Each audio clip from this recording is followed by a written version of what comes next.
Published, 1648 Eastern Standard Time, the 24th of February 2018. Updated, 6:59 Eastern Standard Time, the 25th of February 2018. Megaseconds CC. Right, my mother depends on me to take her shopping as she is 86 and uses a wheelchair. I took her to NatWest in Clacton-on-Sea where she attempted to withdraw £2,000. I had to do the talking as she is hard of hearing. The bank wanted to know what the money was for and we said it was for building work. We were asked if it was a reputable firm and were asked for ID, which we did not have. Approval. Officials at NatWest Bishopsgate HQ have sent a new card. My mother was treated like a 2-year-old and we walked out.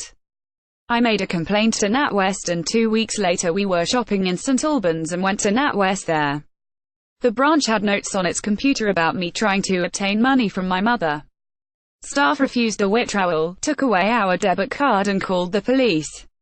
Tony replies, "This was a real horror story for you and your mother." Police questioned your mother in the main banking area where everyone could hear. This time you did have ID, but you were asked again why your mother wanted the witrawal. The police were satisfied, but the bank again refused you any money. Bank staff are in a tricky position in circumstances like this.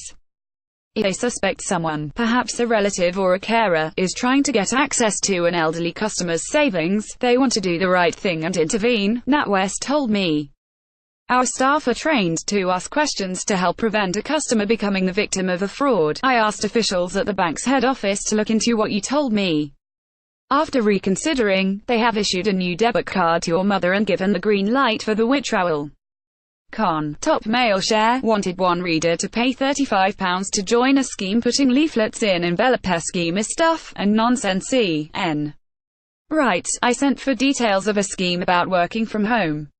I received a reply from Mr. G.J. Trott of Top Mail Share in London, offering work stuffing leaflets into envelopes for £1.10 per time or £6 to £8 per page for typing.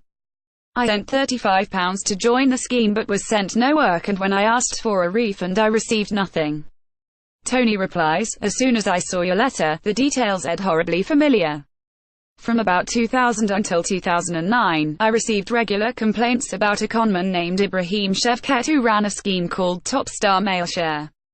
He advertised that people could work from home, stuffing envelopes for £1.10 per time or typing for £6 or more per page. But, to discourage time wasters, he had to ask for a registration fee. Anyone who paid would receive a letter from Shevket saying, 'We will be writing to you as soon as work is available in your area.' Of course, it never was. In the end, Shevket was halted by trading standards investigators from the London borough of Haringey where he was based.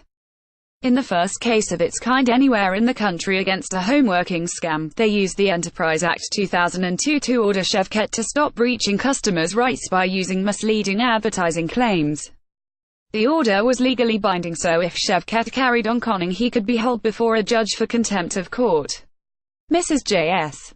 Right, I am due €250, about £228, from Ryanair. The airline confirmed this in October 2016, since when I have written 6 times and given all information requested. But I have had no response.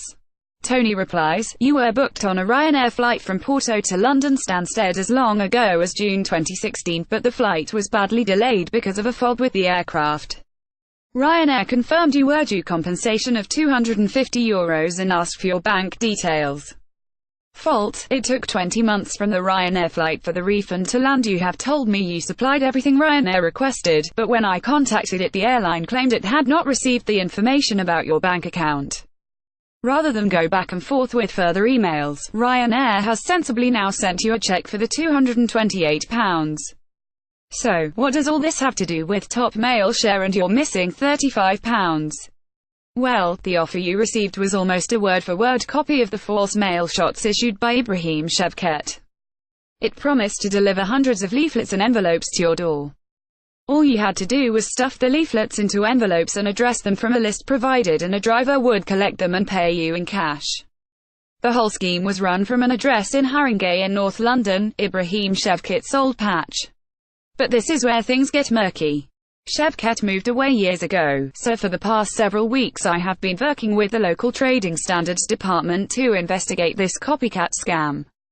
At the address in Haringey, Jeffrey Trott denied all knowledge of mail shots sent out in his name. He told me, someone must be copying leaflets and sending them out with my name on them. I have done a bit of mail order, but that was 16 years ago. I have retired now and am on a pension, so what happened to the cash you sent? Trott explained that he lives in a house split into rented rooms and flats. He said, if he sent me any money I have never received it. The place where I live has got thieves living in it. Letters get stolen. There is no way to prove who pocketed your payment, but I hope that publishing this story will serve as a warning that nobody should trust top mail shares lies, let alone send money. A Haringey Council spokeswoman said, our trading standards team have been working with the Mail on Sunday to investigate this complaint. We encourage anyone with information to contact Citizens Advice, if there are already other victims, or if top mail share has switched to a new address elsewhere, we must stop it before it takes root. Debt collectors chase me despite cancer. Writes, I am 66 years old and ran a barber shop for 32 years. Unfortunately, I was diagnosed with bowel cancer and had to close the business. I gave utility suppliers my home address to settle any charges and then went into hospital for surgery and chemotherapy. I thought my business life was behind me, but I have suddenly started getting letters from debt collectors acting for phone company Unicom. This was upsetting. I asked for a breakdown of the amount claimed, but have not been given one. Can you help? Tony replies, I am not surprised you wanted a breakdown. Universal Debt Collection first asked for £158.46. A second demand arrived 3 days later, wanting £194.43. But 6 days after that a third letter told you to pay £188.46. Why the figures went up and down was a mystery. Yet it should have been easy for the debt collectors to explain. You see, Universal Debt Collection and the phone firm Unicom are both owned by the same company, Veristar. After I started investigating, it became clear you did owe about £25.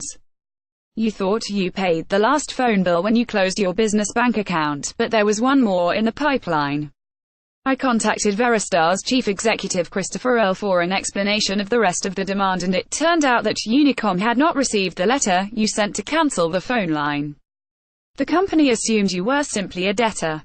The charges were for line rental and then a termination fee. Unicom does have a sensible process under which it waives fees when someone such as yourself ceases trading, but one of its staff slipped up after you made contact. Unicom has now written off all its charges and you will hear nothing more from the debt collectors. If you believe you are the victim of financial wrongdoing, write to Tony at Financial Mail, 2 Derry Street, London, W85TS, or email tony.hetherington@mailonsunday.co.uk. Because of the high volume of inquiries, personal replies cannot be given. Please send only copies of original documents, which we regret cannot be returned.